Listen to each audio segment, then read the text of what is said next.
According to multiple reports today, MAGA Republican Congress member Stubbe looked at MAGA Mike Johnson and said, "I rebuke you in the name of Jesus. I rebuke you in the name of Jesus."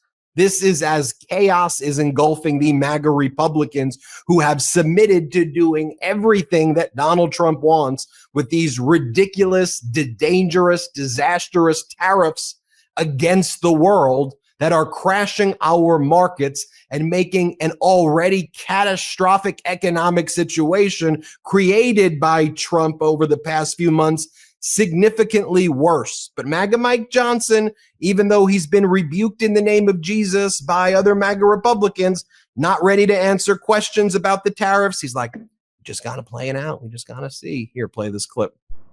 We have to give the president space. His strategy is playing out. It's been less than a week, so I think he's owed that. Just give him some space. Give him some space. Let him chill. Let him golf. Let him hang. Let's take a look at Democratic Congress members fighting back. Here's Jamie Raskin on the floor earlier. Let's play this clip. The whole country is reeling right now from the economic disaster Trump has plunged us into. He destroyed more than $10 trillion in American wealth in a single week. And then he went golfing and bragged to America about winning the tournament at his own golf course. That's like bragging about being endorsed by your own campaign manager. So much winning. The country can hardly stand how much winning Trump is doing for himself and Elon Musk. Next up, Congressmember McGovern. Play this clip. And I guess we're not going to get an answer, but it wasn't allowed because Republicans changed how time itself works in the House to prevent a vote on tariffs that is allowed under the law. I just want to be clear here, Mr. Speaker, because the stakes are very high. We're talking about whether this House has the authority under the current rules to stop the President of the United States from imposing disastrous, calamitous tariffs that are causing economic chaos, raising prices for regular Americans, and causing uncertainty for businesses. A motion to discharge Ranking Member Meek's resolution is not allowed because Republicans literally changed the definition of what a day is to protect themselves from voting on tariffs. Now, we should have been able to call it up after 15 days, but Republicans are pretending 34 days is less than 15 days. Next up, Congressmember Joe Neguse on the floor. Let's play the clip. It is difficult to listen to this debate, to hear the arguments peddled by my colleagues that are hypocritical at best and intellectually dishonest at worst. Where were my colleagues when 14 federal judges appointed by Republican presidents issued injunctions against policies that the Biden administration was pursuing over the course of the last 4 years? Where were you? Nowhere to be found. I don't remember my colleagues bringing this bill to the floor. Of course not. Spare me your feigned indignation. They talk of defending the Constitution when President Trump is running roughshod over provision after provision. They talk of judicial overreach as they attack judges across the country. Read the Constitution.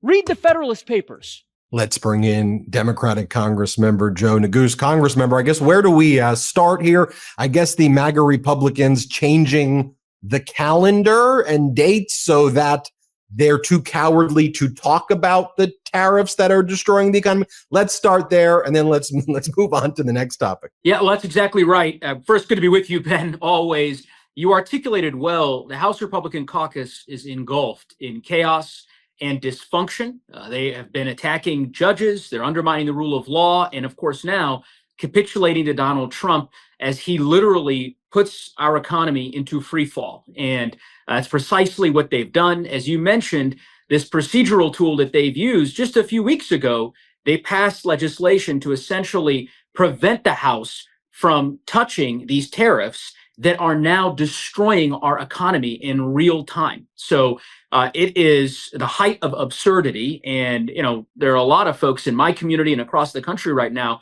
who are reeling from the economic chaos that President Trump has initiated and seems fixated on continuing, and it's going to have disastrous consequences for working families in our country.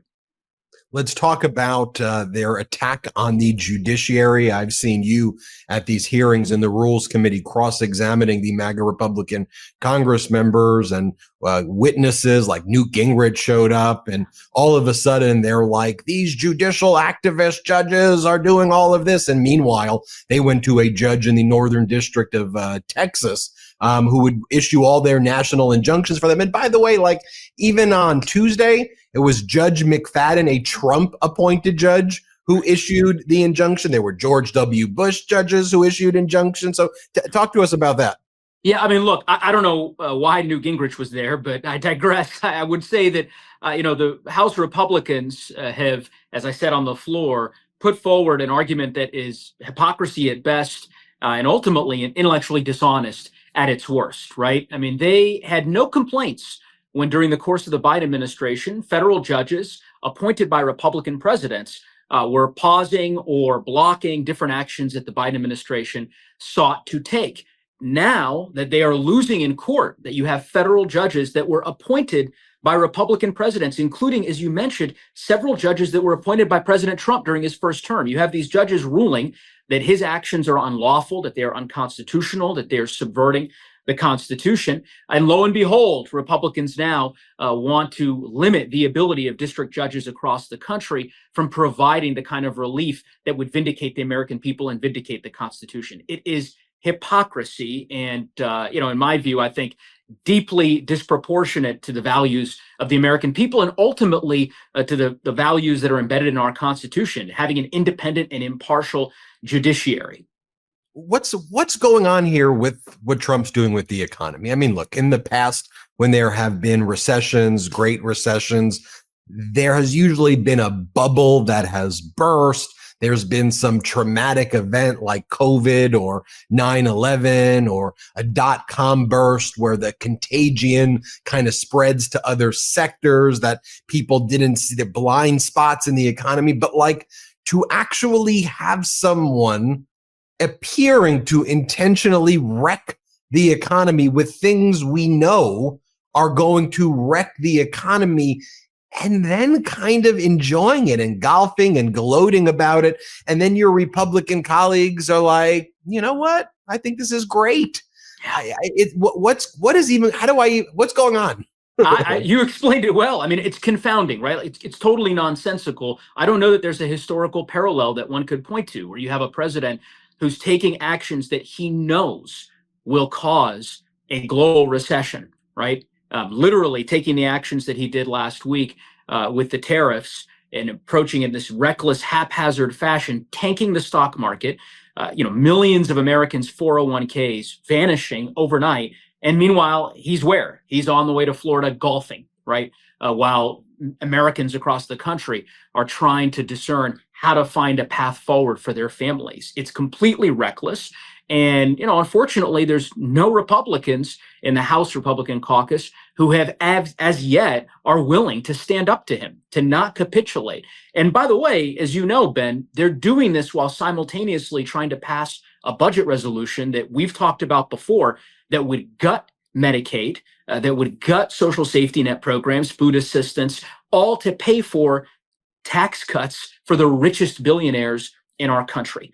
Again, deeply out of step with the values of the folks that I represent in Western and Northern Colorado. And I am hopeful that folks will see the light here and that we can ultimately prevent this budget resolution from coming to fruition. Where are we at with the budget resolution? There's so much going on and bad things that Donald Trump's doing that it's like where we last left off with the budget resolution. The House of Representatives passed an outline, and then the Senate had to agree on that outline. Have they done that now officially? And now is there reconciliation? What complicated, wonky language are we watching? But like more importantly, what's really happening and what? I mean, look, essentially. The House, as you know, House Republicans pushed through on a partisan basis a budget resolution that would lead to the biggest gutting of Medicaid in the history of the country, right? The Senate passed a resolution that would also result in draconian cuts across the board. And now House Republicans seem inept at their ability to come to an agreement with their colleagues, the Republicans in the Senate. They have yet to pass the budget resolution. It appears that they may try to do that tomorrow. But again, there's an opportunity here for just a few Republicans. If 4 Republicans stood up and said, we're not going to gut Medicaid.